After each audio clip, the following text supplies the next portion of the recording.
All right, you guys, welcome back to the podcast.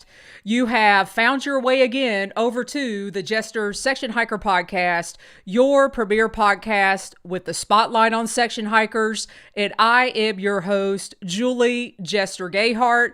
And you guys, you are in store for quite the show today. My guest, she and I have been communicating, I believe, for several months now. She is a fan of the show and of the Hiking Radio Network. And I mean, talk about section hiking. I think she's the definition of section hiking. But before we get to my guest, I want to give you guys a couple announcements and a shout out. So I'll start with the shout out first.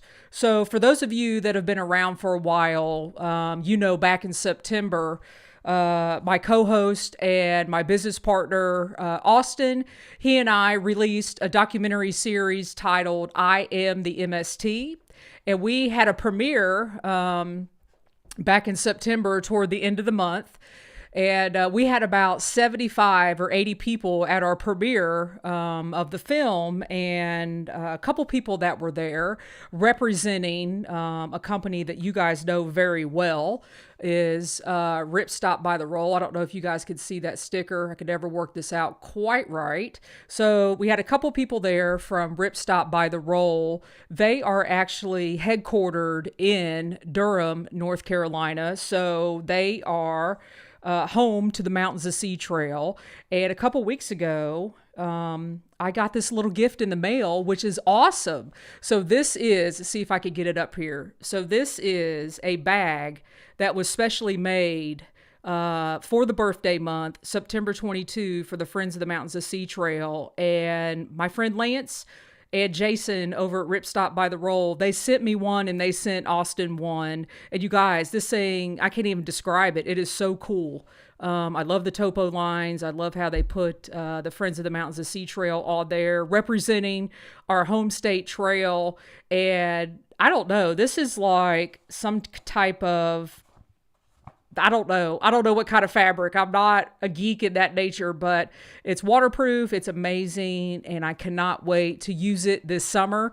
And I'm thinking I can even use this as a travel bag when I go various places when I'm not hiking. So just wanted to give Rip Stop by the Roll a shout out. Lance and Jason, thank you. And hopefully I will see you guys very soon, because a huge announcement that I have this week is I was asked to be the moderator again of the Thru Hiker panel coming this April at the Friends of the Mountains of Sea Trail gathering. So on that Saturday, April 29th, I will be hosting the Thru Hiker panel and asking all the thru hikers that completed the Mountains of Sea Trail in 2022. We're going to be hanging out. We're going to have a hiker panel. It's going to be a lot of fun. And I've actually hosted that the past couple years. And I wasn't sure if I was going to be doing that this year, but you guys, it's all worked out. So my MST peeps, I hope you guys are going to be at the Mountains of Sea Trail gathering coming April 29th on that Saturday. I will see you all there, and I will be hosting the hiker panel. So give it up for the MST gathering. Another event, actually, Austin and I will both be at the gathering, and we will both be at NC Trail Days on Saturday, June 3rd in Elkin, North Carolina, our wonderful, awesome town of Elkin. And we will be showing I Am The MST on that Saturday, June the 3rd, in the Reeves Theater. And you guys, this is like a huge, huge deal. And we are so humbled and thankful that we've been asked to show our documentary during NC Trail Days at the Reeves Theater. And after the showing, we will be having a Q&A session where you can ask us questions. We can talk trail. We can talk about filming the documentary, I Am The MST. So look forward to that. It's going to be an amazing day of hiking and festival and all kinds of things that go on at NC Trail Days in Elkin, North Carolina. And then the third thing I wanted to let you guys know, Austin and I will also be at ALDA this year, the Appalachian Long Distance Hikers Association. Their yearly gathering is going to be in Virginia this year. And we are also showing I Am The MST at the Gathering on that Saturday. I believe the date is October the 7th. And you guys, humbled again. Austin and I had no idea after we filmed the documentary I Am The MST and gave that as a birthday gift to the Mountains of Sea Trail during the 45th birthday month last September, that we would be asked to go to these festivals and show the movie on a big screen. So we are excited. We're fired up. And yeah, we're really, really looking forward to it. And it's hard to believe it's March already. In Charlotte, North Carolina, this past week, it's been in the 70s and the 80s. And I am getting, you guys know, I've been fired up to get back out hiking. And I am working my way there. A couple more things before I introduce my guest. I don't know if you guys had a chance this past Thursday, the Hiking Radio Network, in conjunction with myself, with Austin, with a few other fellow hikers, we released what we are calling our Woods Hole Weekend, our video series, and you can watch on YouTube all about that. We did a live show this past Thursday. I also have information in the show notes here on YouTube, and I'll have information in the show notes of the audio version of the podcast. So we're excited about that. And last but not least, right before I introduce my guest, I am introducing a new series that I'm going to be doing here on the podcast starting March 26th. In the description below, in the show notes, are all the dates. I'm going to be going live from now until June when school's out and I take my summer break. And I am going to be going over specifically how to section hike in various areas on the Appalachian Trail. And we're starting that off on March 26th by hiking or section hiking in Georgia. And you guys are going to crack up when I show you this. I have been going back in my archives. I pulled out one of my first handbooks on hiking the Appalachian Trail, and you can see this. This thing is, I love books when they're ripped up and torn and they have notes in them. So I've been pulling this out. I've been making notes, getting ready. Here's another thing. You guys are going to crack up when you see this. And Ruth, who I'm getting ready to introduce, we'll see if she has this kind of stuff. I have... You guys, this is a 3-ring binder. Look at all this advertising that I put together probably 2009, 2010 of everything that I used and documented to complete my Appalachian Trail section hike from 2006 to 2017 and beyond at this point. So I'm going to be unveiling some things that are in this notebook. And if you guys have questions, please shoot me an email, jester@jestersectionhiker.com, about Georgia or any of the other various section hiking areas I'm going to be talking about. Shoot them my way and I'll answer them as we go, starting March 26th. And I'm really excited. Ruth, I promise I'm getting to you. I just got my 2023 edition of the AT guide. That I use, and you guys, I buy the loose leaf version so I could just carry the pages instead of buying the whole book so I don't have to rip them out.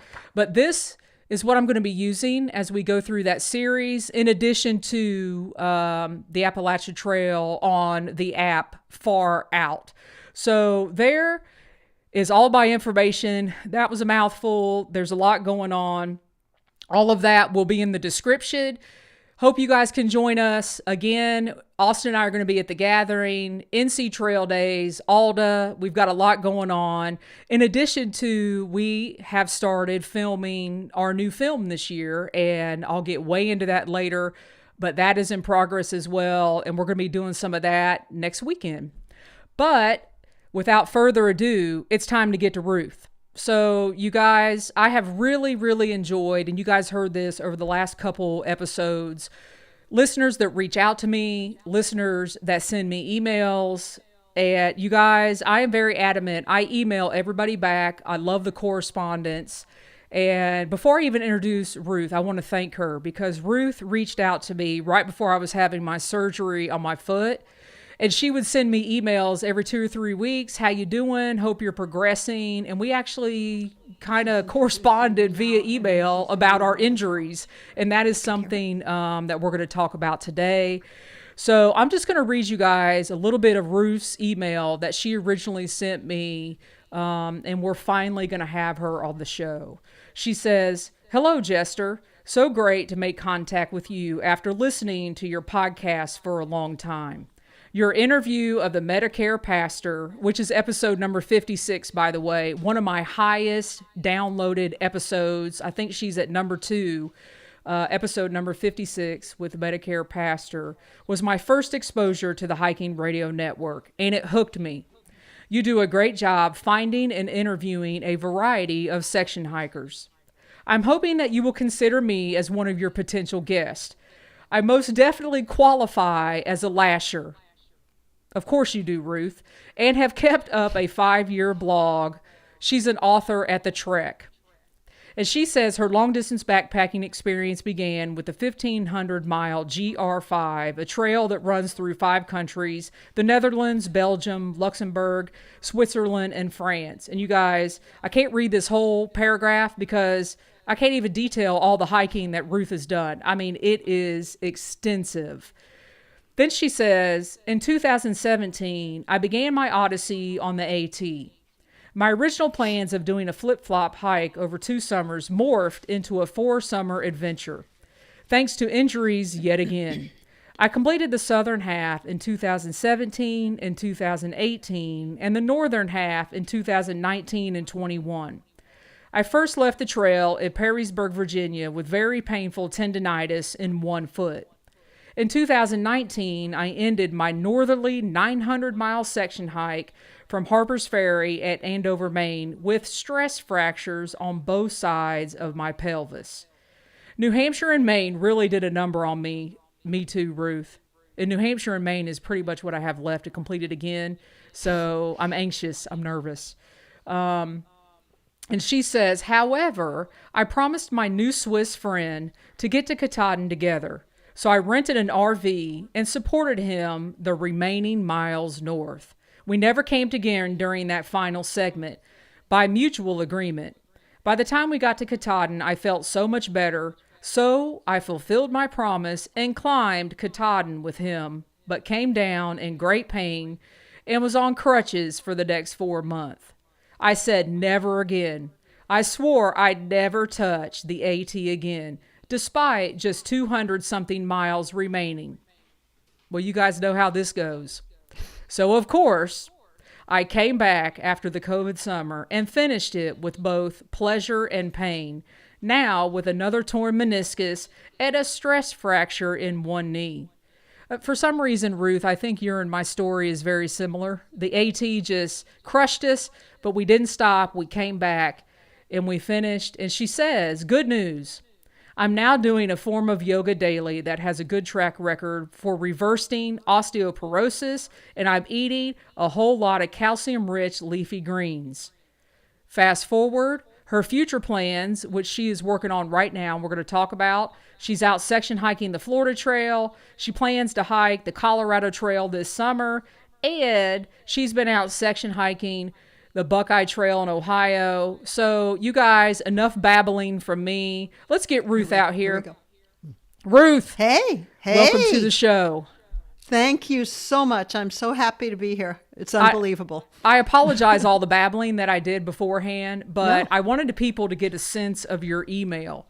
And really, I want to thank you before we even get started, because your correspondence back and forth with me, you really lifted me up, because when you're taken out with injury and you can't hike or do the thing you love, I mean, it really brings you down. So I really want to thank you for that, Ruth. I appreciate it. Oh, I understand. I've been there myself, living on the sofa, watching Netflix. Yeah, I know. It's terrible. Yeah, it is bad. And you think it'll never happen. But that's why it's good to keep a journal and mark every little bit of progress so you can go back and see, hey, I am getting better. Exactly. Yeah. And I sit back and think, I had my surgery in October, and, most people don't know this because I don't really get into it, but I had some really down days. Like, I was like, you know what? I'm just going to throw all my hiking stuff away. I'm never hiking again. I don't want to talk about hiking. I don't even want to associate with anybody that hikes. Like I'm over it. So, before we get to your trek, recently that you just got off of the Florida Trail, in your email, you spoke of several different injuries and how you overcame that. So let's talk about that first, because I think a lot of times we don't talk about our injuries and we don't talk about our setbacks, and how we overcome them and get back to the trail. So let's kind of start off with that.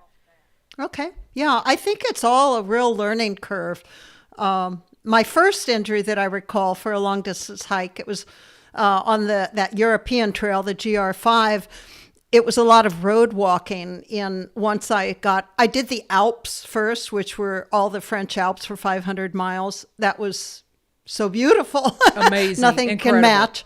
And then the second year I was hiking north. I did a flip flop. I was hiking north, the third year, the final year, from Luxembourg City up to the North Sea in the Netherlands. And I was doing a lot of road walking there, and I hadn't realized how old my shoes were. And I developed tendonitis there. And now I realize that, and I've been hit on the AT. It was due to old trail runners as well. I didn't realize what a short life they have. Especially on the pavement. And I reach a point where I honor my body and I say, I'm not going to put you through this. First of all, I don't want my memories of this trail to be of pain. And luckily, being a section hiker, sections can be as long as I want, and I am not compelled to go back to the beginning to prove that I can do a through hike. So I get off, I take care of myself. I hate the trail initially. But I will say, I've been on crutches twice because of pelvic stress fractures. I see great value if you can find a counselor to talk to. I found one who didn't hike, but no one's listened to me as well as she did. And I was so low that I asked to be put on a very mild antidepressant.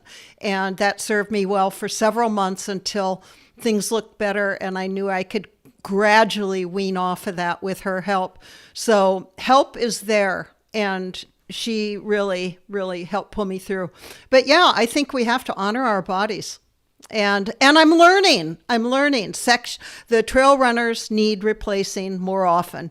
I finished up the AT in Loa Renegade hiking boots, which I felt really secure in. And so there was never another issue with that, at least.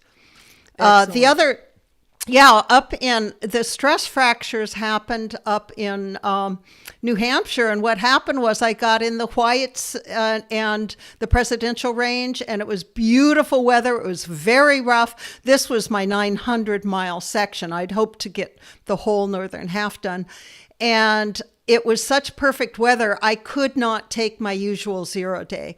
I usually take about the 5th day or 6th as a full day off, just to honor my body again and my brain and to do my blog.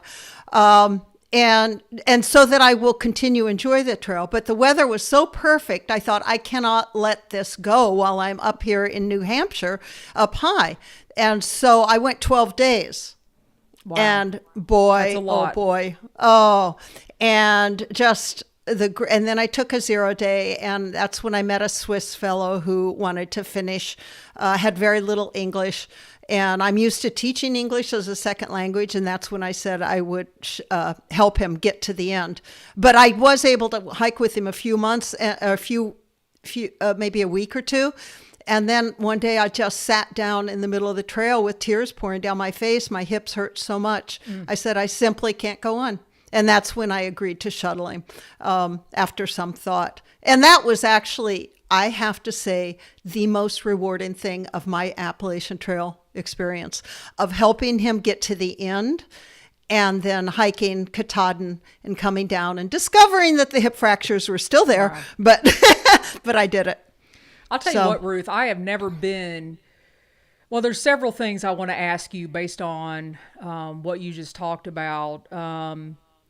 I've never been so beat up in my life hiking than Katahdin, because in the summer of 2016, I decided that's it. I'm going to Katahdin no matter what. So the day school got out, took 2 days to drive to Maine, met a couple girlfriends of mine, and literally went from the couch to Katahdin back down. And I mean, I looked like I had been, in the war is not even, the mountain beat me up. The mountain showed me who was boss, is the way I'm going to say that. It chews you up and spits you out. I tell people, like, we had 2 friends join us. My husband joined me for when I did go back up and forgave the trail and finished it the last 220 miles. My husband, to get me off the sofa and to stop hating the AT, he promised to do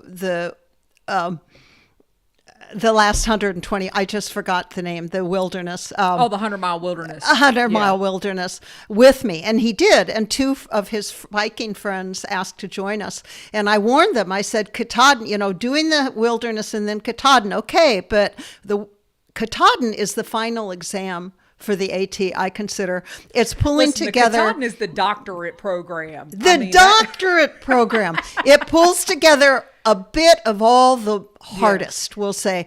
But that said, I've climbed it twice. And honestly, I have future plans, perhaps, which we'll get into sometime, of doing it the 3rd time. But it would be a different route, an easier one. I believe there's an easier one. It's kind of like, do I want to poke a screwdriver in my eyes 10 times or 30? Oh my God. I'm asking myself the same thing. So there's a couple things you said. First of all, that it's okay to seek help. And, I've struggled with that myself over all of this injury because honestly, I didn't take care of my body. I mean, I was pressing forward from, I'll just say 2010 through 2017. I got to get this trail done. I want to achieve my goal. And in the summer of 2015 is really when my foot actually started hurting. I did 1,000 miles that summer in 60 days. I took 0 days off, no days off. Some days I was doing 20, 20, 20, 20. And an injury took me out. That year and ended up having surgery on my shoulder.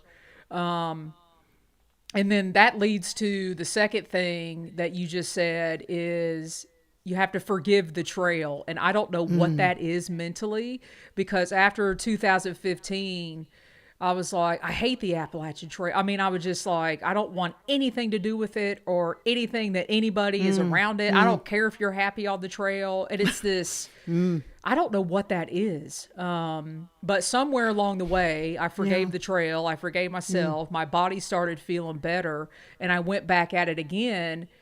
But I guess I didn't learn enough because I didn't take care of my feet. My feet have always been my nemesis on the trail. Some people, it's their knees. Some people, it's their hips, their backs, their shoulders. For me, it's always been my feet. And I know the drill. I know to get better shoes. I've been there, done that with all that. I just think for me, it was the mileage. I was going beyond my capability. Even though I was younger, my physicality let me go and my mentality let me go, but I went beyond the capability of what my body wanted to do. And I think going forward, that is the lesson that I have to learn for myself. I can enjoy the trail, but I don't have to go out and do 15, 20 miles. I've been there, done that. And as I say this, it's still hard for me to think that. So your statement, forgiving the trail, is, I think it's forgiving ourselves for beating ourselves up. I think for me, part of that goes along with that for me. That is absolutely true. What you're saying is there's so many younger people, and so there will always be people younger and faster than us. There'll always be people slower than us at my age. Maybe there's not any older. I don't know, Ruth. Do you want to tell people your age? I wasn't going to ask you. Yeah, I'm fine with it. I'm 70. Wow. Listen, I credit the food. I eat a really nutritious, way of eating. So that I credit my food. I used to run a lot of marathons, and I ran them despite how my body hurt. But once I went much more nutritious diet, I now can do all this because of how my body feels. I did the other despite how it felt. Now I do it because of how my body feels. I do feel much younger. But yeah, you do have to forgive yourself. There's always faster. Lately I've been concentrating, this ties in, trust me, with being more mindful about my eating and enjoying putting the fork down, chewing all my food completely, letting digestion start in my mouth and where it's supposed to, and then go to the gut. And I realize I usually gulp my food because I want more. I'm enjoying it so much. Let's get more. And I'd overeat and then get indigestion afterwards. And so now I'm thinking if I delay and eat slower, I can enjoy it longer and still a decent amount. Same with the trail. Mm-hmm. If we just take our time, maybe slow our walking down a little, just a hair. I take way too many photos, and that's lots of fun. Enjoy the camping. I try to get yoga in, stretches in the evening or in the morning, maybe 5 or 10 minutes of meditation. That is a full day. And I don't have to do 20 miles to be enjoying the trail. I'm doing, my best miles are 12 to 15. Yeah. And I'm enjoying the trail every bit as much. The only downside is it may mean that I have to carry an extra day's worth of food or something like that because of, where you can go get your food. But if you're enjoying the trail, that doesn't matter. Yeah. And I've learned over the years that for me, I love a good 10 to 12 mile day. Yes. Or like a 12 or 30, depending on the mileage, where you need to end up for camping and things like that. When I get to, and me and my girlfriends used to joke about this on the trail, when we would get to 3 or 4 in the afternoon, and it would be like that 15, 16, 17 mile, you've reached those miles in the day. You could tell a tremendous difference in your body. It's just in your body. It's like, okay, here comes the ibuprofen. Here comes, all these things that, I'm going to try to mask just not feeling good. And if I would have just stopped 2 or 3 miles ago and rested for the evening, I'd have been fine. Mm-hmm. Yeah. Quit while it's fun. Yeah. For the day. Pause. It's only the pause button. That's all. Yeah. So, no, I agree. We're given one body. I don't want to destroy it. Yeah. And that's what I'm learning. I mean, I am turning 50 this year, and it's like, I don't want to spend the next 50 years, because I've deemed I'm going to live to 100. Dealing with same here. Foot pain, ankle pain, and, the other day I was like, I got to change my food. I got to change what I'm doing, because I just have to stop my madness, because none of this feels good anymore. So I'm going through that personal journey as well. What do I need to eat? I need to drop, realistically, I probably need to drop 30 pounds, like immediately. Come over to my house and we'll talk for about six to 8 hours. Try shutting me up. And, how do we get through this? So, that's one of the things I'm working on. And maybe I do need to talk about it more, because maybe there's more people out there struggling with that. We've got a couple questions, and I'm going to save those to the end, because I want to get into this. So despite everything you've done, which is hundreds of thousands of miles, you've completed the Appalachian Trail, you're working on the Buckeye Trail.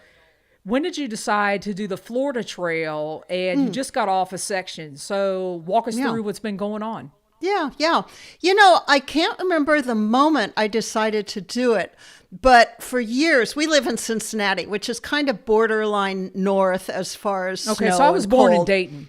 Yeah, cool. And so cold and dreary in the winter in the Ohio River Valley.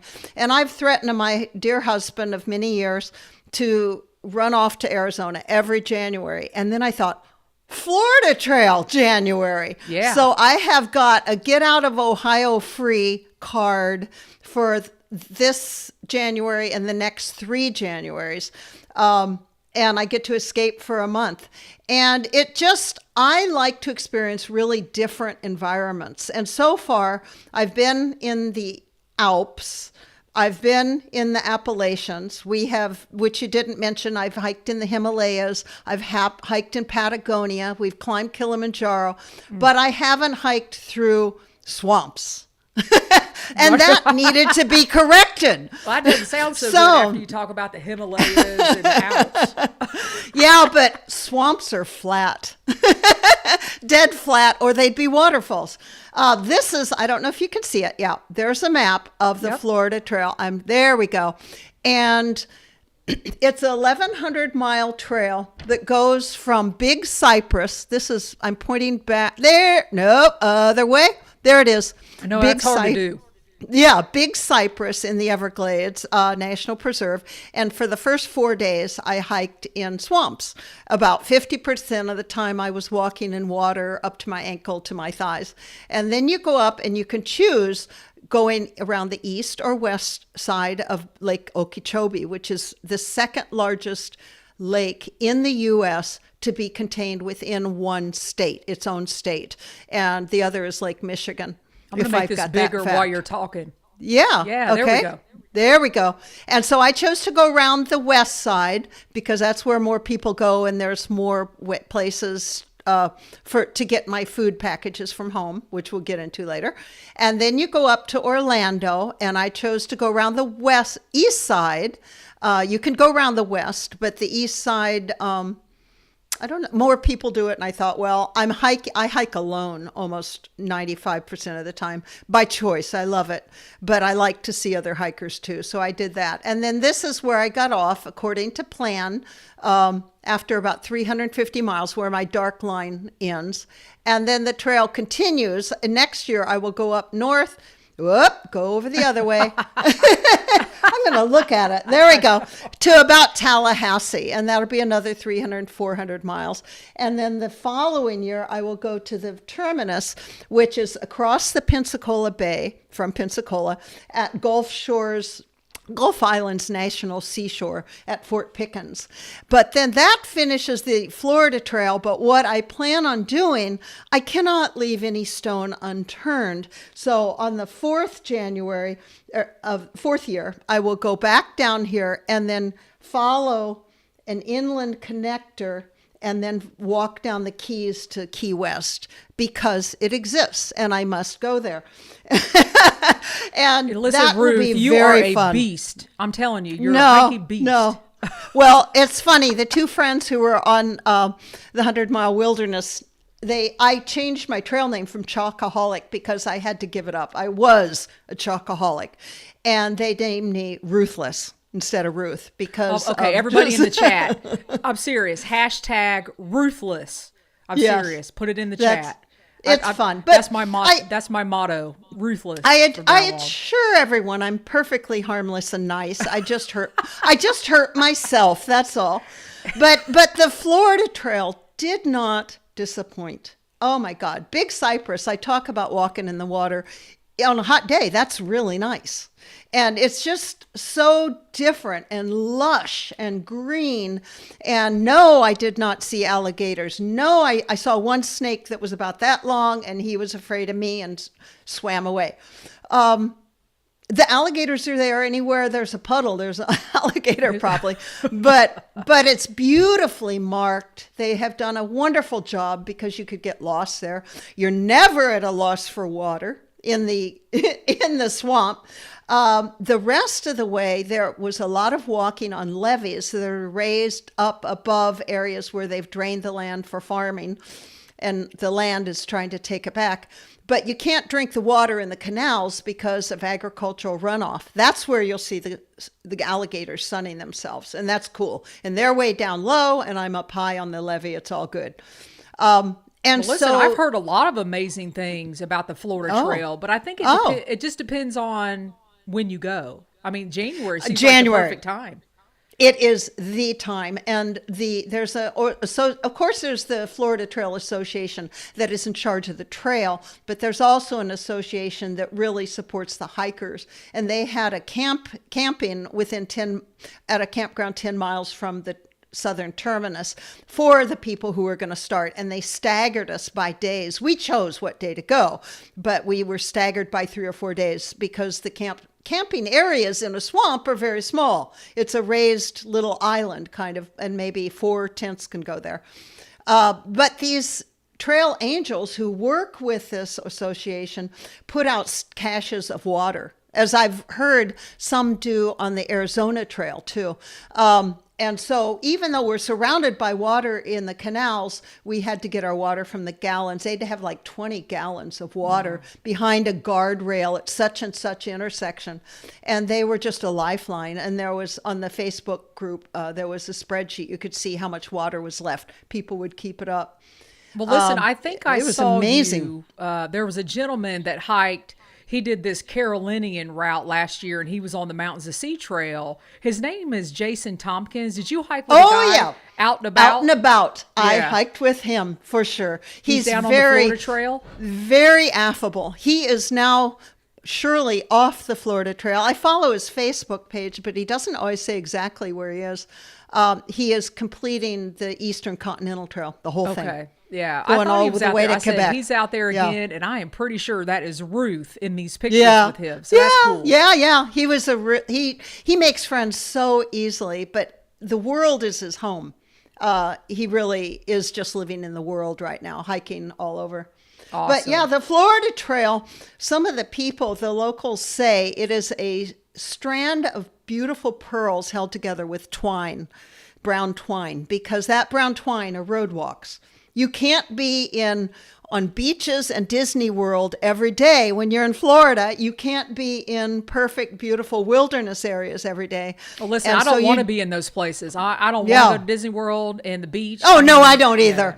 No. I don't either. But you can't be in these gorgeous green palm-filled areas every day. That's not real life. That's heaven. Along with mountains, though. There have to be mountains in heaven. So there's a lot of road walks, and sometimes the roads are busy, but there's always a shoulder. And I wore a lot of orange cap. I had a bright orange rectangular thing to strap on my front to face traffic. I had it on my back the rest of the time, and you just get it done. And I don't tend to listen to music or podcasts or anything when I'm walking, trying to conserve my battery on my phone. But I just get lost in my thoughts. And if I pass a house, I think if that was mine, I'd put on shutters. I evaluate everything I pass and but it's fine. It's fine. It's good. And but I think the road walking contributed to, I had a knee issue that got me off the trail 3 days earlier than I had planned. But now I'm all good. After 3 weeks, it went away. It tends to do that. Yeah. So, I mean, so many questions. I don't think you're going to stop in 2023. I think the Florida Trail was the first leg of 2023. So what's next? What's coming up for this year? And then we need to get in this food. Get into the food. Okay. Yeah. What was planned for last year in late July and all of August was Colorado Trail, but I had a meniscus tear that had to be repaired from finishing the AT in 22. It was the second time that knee had seen meniscus repair. The other knee only seen it once. I know. And really, if you watch me, you'd think that woman is a very careful hiker. Well, time takes its toll. So yes, Colorado Trail, and that I do hope to through hike. It's 480 miles. It starts in Denver in kind of the central part of Colorado, a little to the north, and it goes southwest all through the Rockies the whole time, down to Durango near the Four Corners. And I lived 2 of my very formative years in grade school in a little mining town, and it's one of the trail towns, right in the heart of a canyon. I just am. And my family moved a lot. We moved 7 times before I went into high school. And so Dad was an educator, but he really didn't like to educate. He didn't like his work. So I am so excited. It's like going home. So many people finish the whole trail in 4 weeks. I'm taking 6 because I'm going to force those. And I love my 0 days, and I'm also going to take 6 and just take my time. Take my time and fit in I also have to plan around the challenges on this trail is the altitude. So I'm going 3 days early up to Breckenridge to, up at about 8,000 feet to acclimate, and then come back down to the Denver area where you start. And my husband's joining me the first 4 days, as he did on most of the Appalachian Trail. Awesome. Yeah. He is super support. And then I plan on hitting the big time. I'm going to have a 0 at my grandparents' little town. I'm going to have a 0 in Creed, the mining town I lived in. And just, it's a real journey. It's not just a hike. So I'm very excited. That Thank one's you. On my list as well. I'm excited for you. And the other big challenge, if I can throw that in, I forgot. Course. Altitude and the afternoon monsoons, they call them. It's the monsoon season when the weather, you can just have huge hail or rainstorms, thunderstorms pass through many of the days. So that's why I'm doing it later in August, because it tends to be drier. And I'm going to tiptoe into the first week and a half or 2 of September. So I may be caught by a little snow because I'll be in the highest elevations, but we'll hope for the best. Exactly. Hey, listen. She says. We have a comment from Alonda that I love. She says, I know people that don't hike or do anything like that and have had to have repair surgery. So why not do something you love? Yes. Yeah. Yes, you could do it on your basement stairs or climbing in the tub. Yeah. I like our stories better. Oh, yeah. Much more interesting. Listen, we have a question from Stella. She says, how does your husband travel with you? Van, truck, car? Do you guys have a specific strategy? He does not travel with me. I fly to wherever I'm starting, but we fly when he goes with me. And we hike, and we've got everything on our backs that we need, and then he goes home. And then once he gets home, he sends me my food supplies. I dehydrate all my food, and he sends me, send me 4 days worth of food to such and such town. And in the past, he used to tuck in chocolate bars. That's in the past. Oh well. A bummer. I know. Damn that decision. But then he'll go home, but we text or on the phone every day, almost every day as we can. And then I just keep going. And like when I did a 900-mile section, and he joined me in the middle, and we came and had R and I take 2 zeros. Colorado, he may join me in the middle at Salida, but since he's joining me the first 4 days, I think we're just going to get those 6 weeks done, and I'll come home. But yeah, couldn't be more supportive. But I'm supportive of his active life as well. So that's what it's all about. Makes a good marriage. That's right. So let's transition to the food, because I have admitted so many times on this podcast, and I am actually working on changing this, because I have to if I'm going to, be active for my next 50 years. And I'm learning that food is vital. Walk through your process of why did you decide to dehydrate all your own food? And, in a sense, you spoke about it earlier, how food has really changed how you feel, which makes you a better hiker. So just walk us through that process. Okay, yeah. I've always been interested in nutrition, but there's so much information out there, you just don't know what is true. Eggs are bad, eggs are good, everything, And so I'd say 4 years ago, we were buying grass-fed beef, feeling we were doing the best thing we could. Anyway, I started dehydrating even before I went to the nutritious way of eating that I follow now. I was eating paleo. I felt like a lot of meat and vegetables were the key, those 2 things. And so I dehydrated all my food for the whole AT, but the first 3 sections were paleo. When I came home the first time from New Hampshire on crutches with double stress fractures, I had osteopenia for many years, but it stayed which means you're going towards osteoporosis, but you're a white female of Western European descent, and you're slender, yes, you're going to probably inch that way. I was laying on the sofa, depressed, watching Netflix. I thought, what's this documentary, The Game Changers? This looks interesting, but kind of strange. It was a muscular guy just from the neck to just his torso, and it showed his veins were green. And I thought, let's see what this is. And it followed the path of a man named James Wilkes, who is a trainer for the military in martial arts.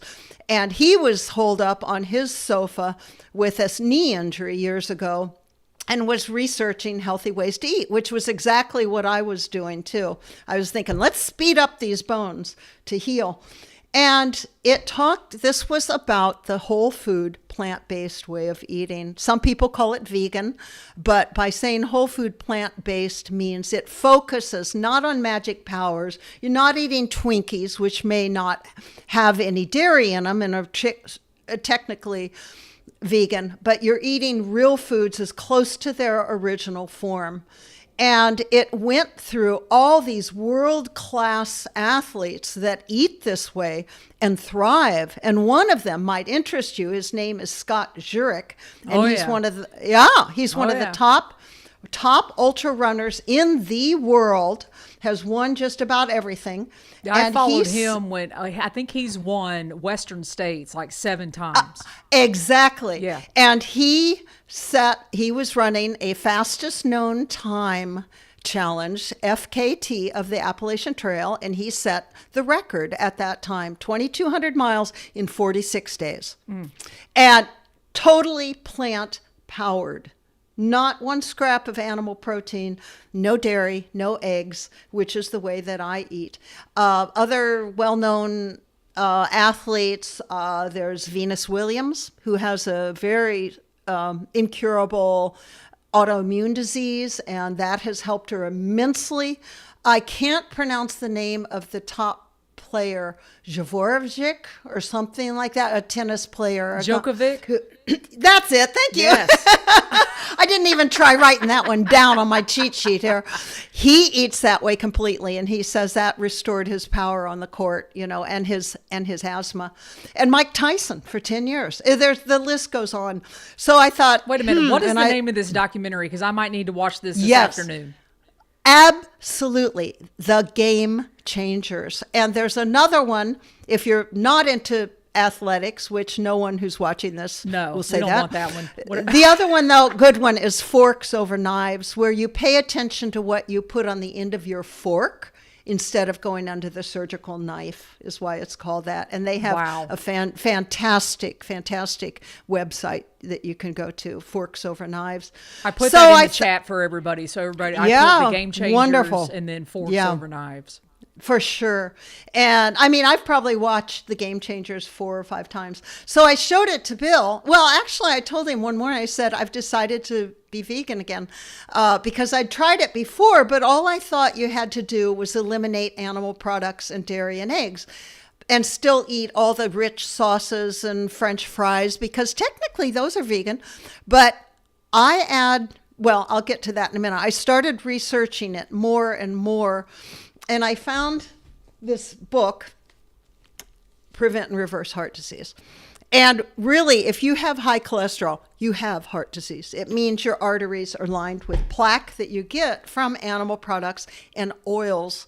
And so this Dr. Esselstyn, whose program I follow 100%, and I've met and I've had talks with him, he says no added salt, oil, or sugar either. Now, this is a huge thing to do. Many people can't do it overnight. Judging from my personality, do you think, Julie, I did it overnight? No. Yes, you're wrong. Oh, you did? I did it overnight. You don't know me well enough. I mean, I would have married my husband 2 weeks after meeting him. I decide on things quickly, and they're right for me. So, yes, gradually, though, I had to learn more about it. And so now I have... in other words, you went all in. I went all in. Yeah. I went all in as best I knew, and I continue to learn. I'm in my 4th year of it. But I will tell you, my husband joined me because I started just as COVID hit. And I said, you are welcome to have meat in the house, but I can't buy it or cook it, but you're welcome to. And I meant it. And, he's no fool. He just ate what I made for dinner, and he already eats oatmeal with oatmeal with berries for breakfast, and we were already drinking oat or almond milk just because we like the flavor. Listen, my dad used to tell us, he used to say, you get what you get. So he got what he got, right? Yeah. And lo and behold, he loses about 20 pounds. I would never have guessed within the first month. I would never guess that he needed to lose it, but he was starting to get a little bit of a tummy. I lost 10. And now I've just settled, and it never budges except when I hike, it goes down a little. And when I come home, I overeat and I go up a little, and then I settle back. But the biggest thing was after like 2 weeks, we would get out of bed and we just walk down the hall, stretch and walk down the hall instead of going, oh my God, my back. Oh my God, my hips. Because he's 71 too. I mean, at that time we were our late 60s. We were very young then. Exactly. But the aches and pains, the inflammation goes away because your body is not fighting these foreign intruders of the animal meat. And the dairy is the worst. Oh, you've got me going. I try not to take 3 hours there. We got to slow down. Yeah. So listen. No. My question is, I think it's amazing. I already know what I'm watching on Netflix this afternoon. Yes. For me, food is the worst for me, Mm-hmm. especially when it comes to backpacking. I mean, I'm pretty sure between 2006 and 2017, my body was fueled on Little Debbie's, Nutty Buddies, Pop-Tarts. Oh boy. Nasty. Food like, yeah. I would eat honey buns. I would go to the gas station for a resupply and look at the honey buns and pick out the one that was like 1,500 calories. And I was like, okay, I'll take that one. And, as I talk this out, it's a wonder my body broke down. I know. I know. It's ridiculous. Then you have to me, you have to make a decision to do your food properly. And it sounds like because you do dehydrate all your food and you do send yourself specific resupplies when you're out on your section hikes, you have to make that decision too, because a lot of the philosophy now is, okay, go on your hike and just resupply in town, wherever you are, the gas station. So as a section hiker, it's a little bit easier to plan ahead and prepare your meals and things like that. So walk us through, I'm interested in your strategy when it comes to hiking and dehydrating. Yeah, it does take a real commitment. But I just believe you're only as good as the fuel you put in your body. I investigated dehydrating, and I found someone who's written 2 cookbooks and has a fantastic website, The Backpacking Chef. It's an American who's married to a Swiss woman, so he hikes a lot in the Alps when they go to her home country. But he taught me everything I know in his cookbooks, The Backpacking Chef. And his books are recipes for adventure, number 1 and number 2. He is just fantastic. And what I do is I make everything I eat. I'll show you an example of my meals. Yeah, one of the questions is, I think you're getting ready to tell us, Alonda wants to know, what kind of foods do you dehydrate? Yeah. When you make meals, you can either dehydrate the individual objects. For example, chickpeas. I cook chickpeas or get canned, and you cook them and then you dehydrate them. And I cold soak in my Florida Trail through hike, which is a lie. I cold soak everything. But you can also, it's much faster for people who like cooking to cook it, rehydrate it, boil it for a minute, let it sit for 15 minutes. I prefer to put this in my cold soak, put water in it, and then hike. And then it's ready when I get there, get to the campsite. Show that to us again so we can see. Yeah. So you can either rehydrate individual foods and put them together with whatever sauce you choose. You can dehydrate sauce too. Or you can just do like chili. I'll just do everything in there. I have sweet potatoes, I have beans, I have things. This is my muesli for breakfast that I eat 7 days a week, 52 weeks of the year. I love it anyway. And I have what do you call it? Muesli? I call it muesli, but it's oatmeal. I use raw oats. You won't believe everything in here. 3 vegetables, sweet potatoes, which I am in love with, and I hope are in heaven. They must be. Well, they 100%. Yeah. And so, I cook them and I cube them, and dice them and dehydrate them for 10 hours at 125 degrees in my dehydrator, which is about 18 inches square box with 9 drawers that come out. It's called the Excalibur, which I think is the best. They also make smaller ones that are circular, but the trays go down a pole. So if you want to rotate your trays midway so the drying is even, you have to take out all the trays, and you can't get as much in it. I love my Excalibur. It's going in the basement right now with potatoes in it. So in this, I have sweet potatoes, riced cauliflower, because it's a cruciferous and that is super good for you, and some zucchini just to fill up the stomach. And then bananas that I have sliced and dehydrated. You can buy a lot of things ready-made, though. I can't share a name with you because I haven't really looked into that.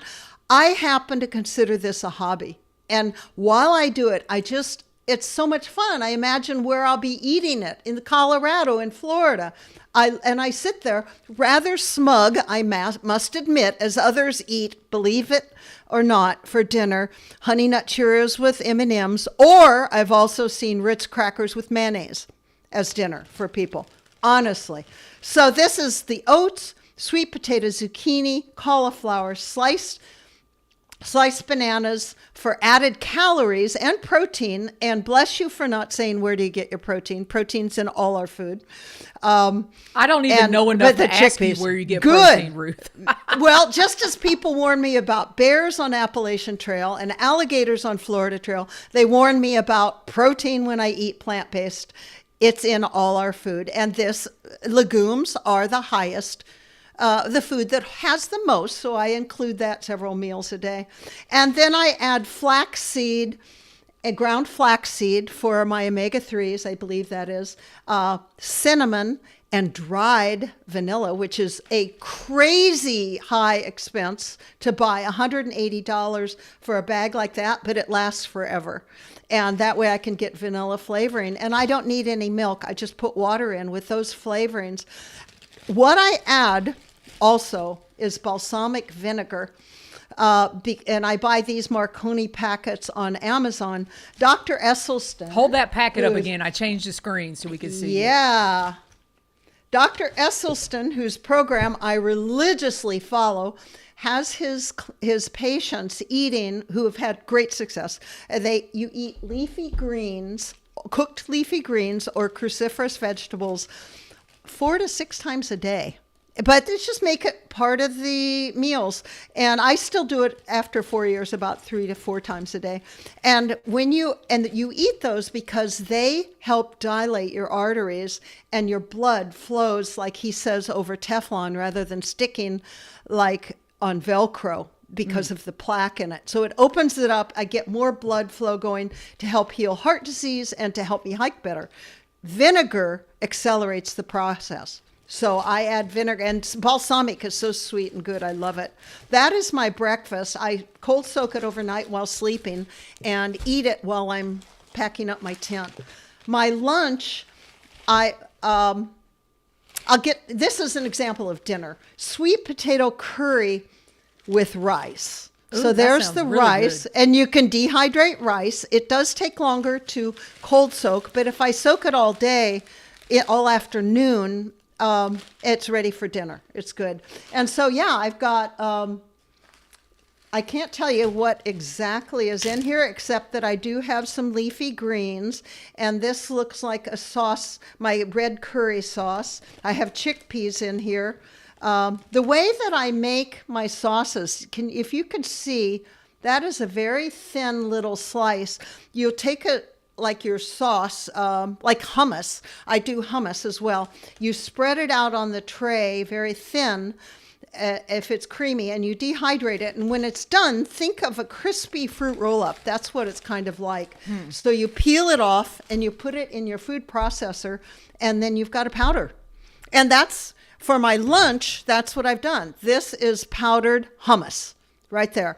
I make my own hummus from chickpeas and lemon juice and other good things, nutritional yeast. I dehydrate it, I crumble it up, put it in my processor. And so what I'll do is I'll throw this in with some dehydrated veggies like red peppers, mushrooms, dried tomatoes, and add some corn tortillas that I get at stores along the way, or my husband mails me.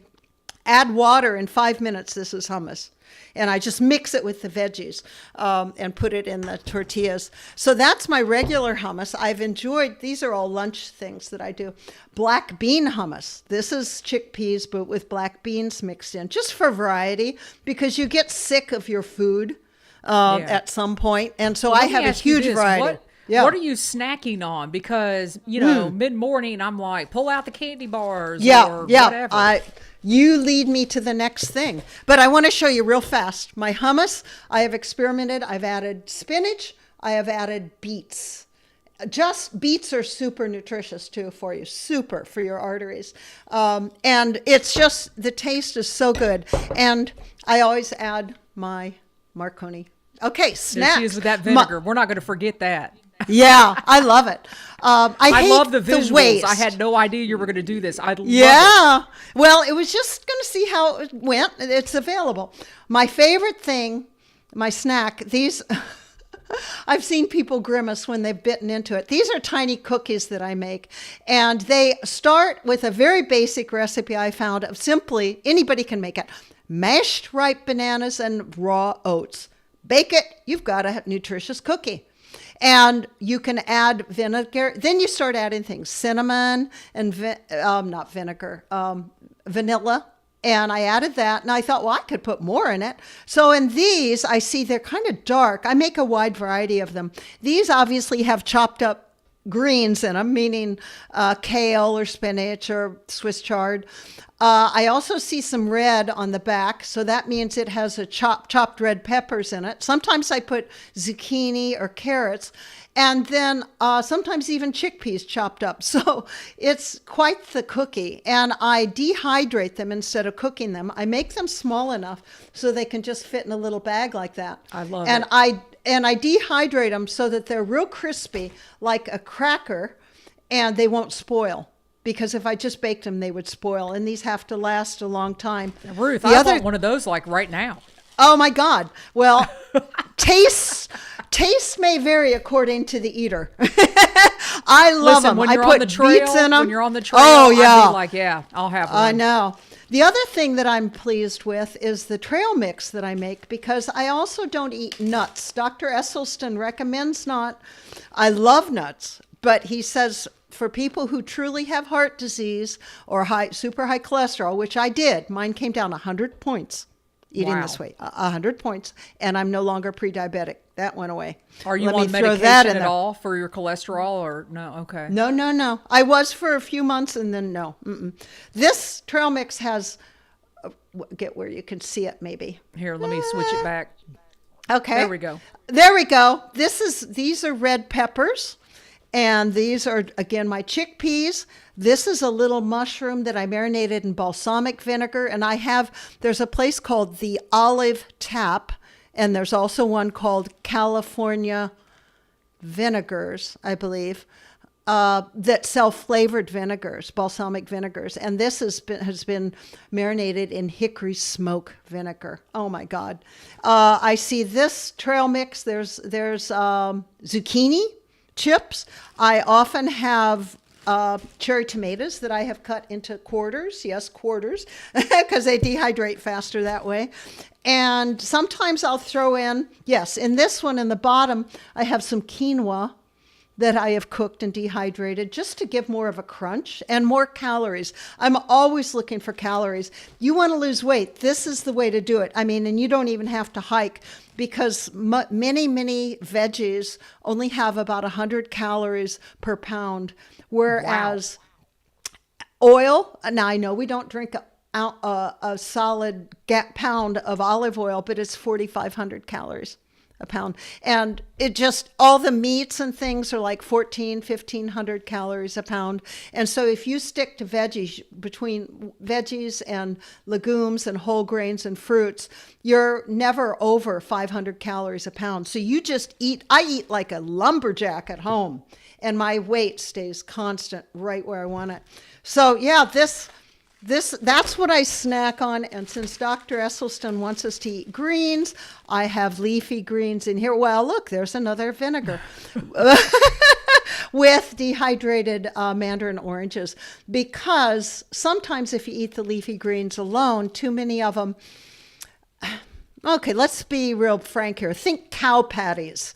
That's what might happen. So if I eat something with it like this, a soluble fiber, the mandarin oranges, then that holds on to the greens and they can be better absorbed. I also eat coleslaw that I make. And yes, I put my vinegar in it. And this has raisins in it for fun too. Just a few raisins, not many of those. I dehydrate fruit and have that as a snack. That's what my snacks are. And when I come out of town, I often will bring, when I'm in town, I'll try to buy fresh produce and make sure I stay at a place that has a microwave, and I cook from scratch. I put a potato in the microwave, or a sweet potato, my favorite food. And then I'll buy, if there's no fresh stuff, I've bought canned green beans. They're high in sodium, but they're still fresh. I mean, they're still real. I try to eat real food, not just dehydrated in town. The way I get my food, as I said, Bill has my itinerary. I've already got it planned where I'll stay and probably where I'll camp, but I know which towns I'll be at, and he will send me the appropriate amount of food in a priority mailbox, and it has always made it for 2,200 miles of the AT and 350 miles of Florida Trail. And it's great. It's so great. And the reason these are in jars is I have started vacuum sealing things more, because dehydrating, you do lose some nutrition because of the heat and the air. Freeze drying is much better for maintaining nutrition, but the freeze dryers are $3,000 as opposed to my dehydrator that was under $300, I believe. Well, that's a lot cheaper than surgery. $3,000 is a lot cheaper. It's the truth. That is true. But also, dehydrated food compresses more than freeze dried. And I take so much food. I take an Ursac, the bear and critter resistant, with an OpSac, which is somewhat odor resistant inside it. But it's just chock full of food, because I need more bulk to get the calories. So I'm always looking for ways to get more calories in my food. So I grind up a lot of things, and I can take more food then. Wow. So yeah, it works out. I feel so good about my food. When I'm done, I get a veggie pizza, and I don't normally get... I was going to ask you. Yeah, that's what I did after the AT. And I only do whole grains, but I took the white flour and just scarfed it down, the white crust, and just give me veggies, whole, don't brush extra oil on the crust, which they often do. I let them know I can't do that.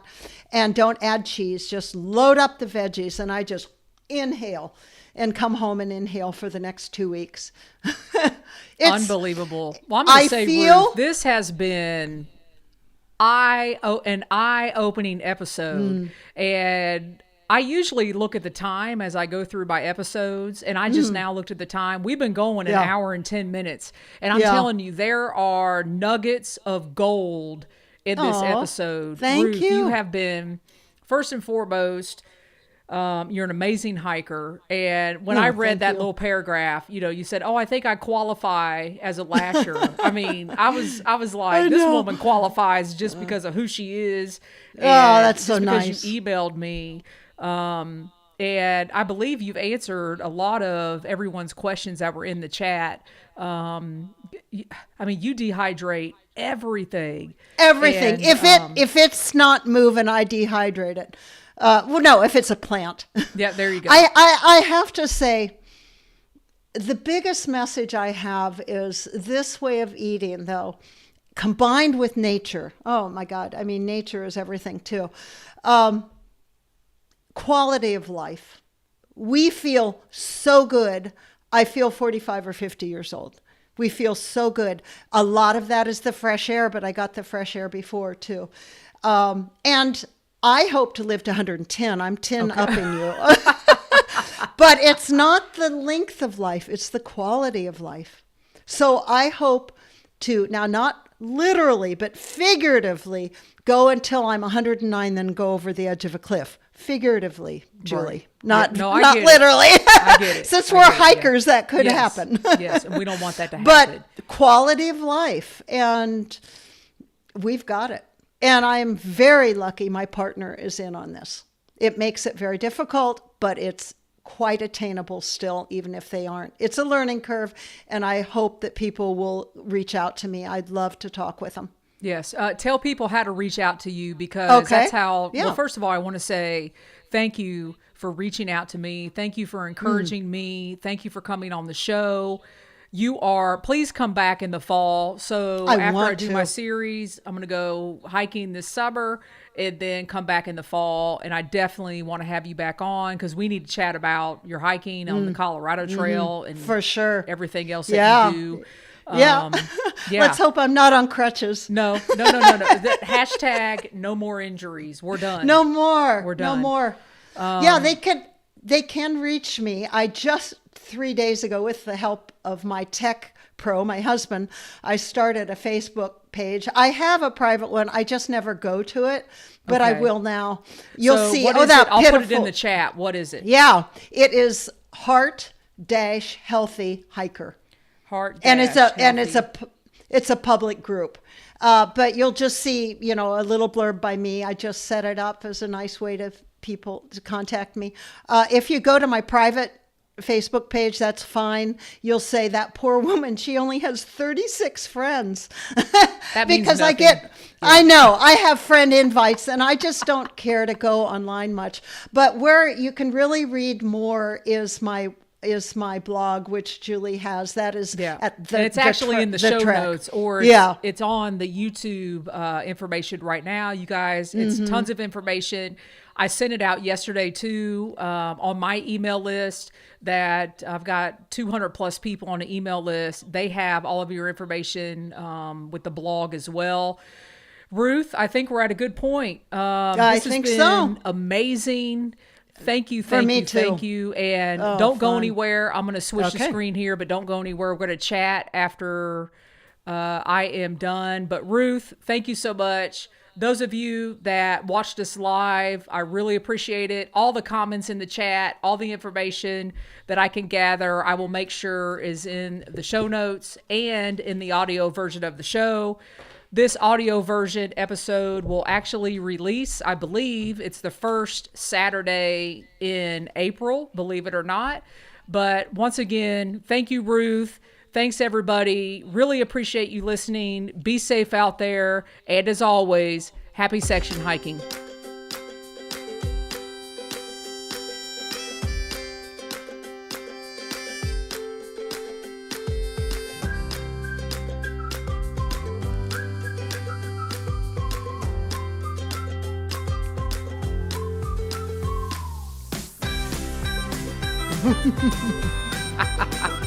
That's always the fun part.